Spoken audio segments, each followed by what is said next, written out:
الحمد لله الذي لم يزل ولا يزال حيا قيوما عالما قديرا سميعا بصيرا.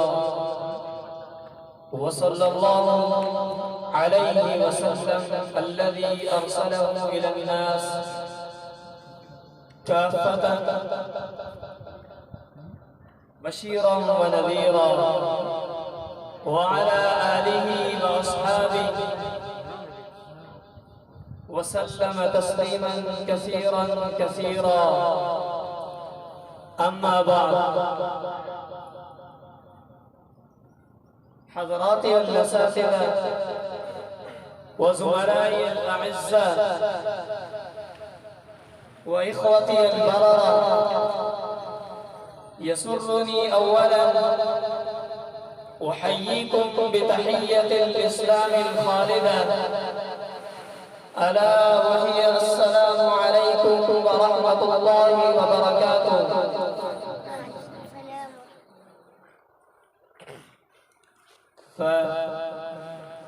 فإن عيني تتمتع بجمع كثير من رجال العلم والأدب وأصحاب السياسة والمعرفة،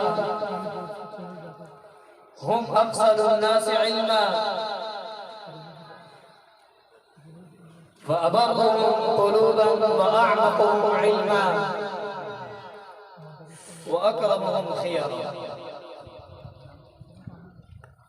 إخوتي الأعزاء، هؤلاء هم الرجال الذين يتشمرون عن ساق الجد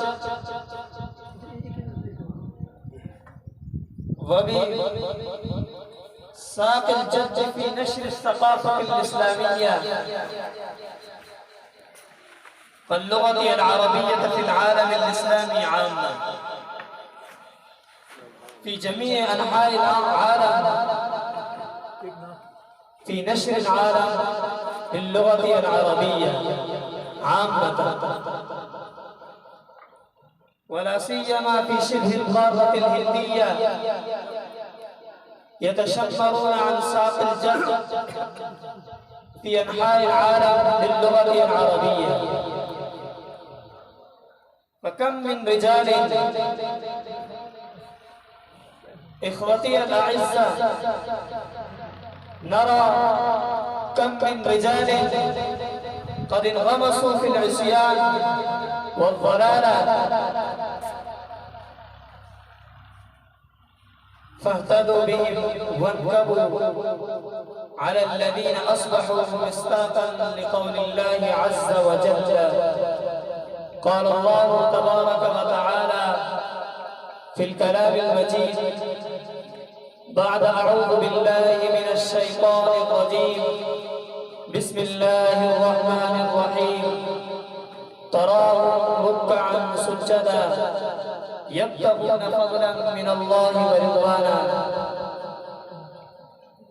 ونرحب بكم أيها الشيوخ المبجلون وإخوتي الأعزاء برحابة الصدر وبأعماق القلوب وبأصمام قلوبنا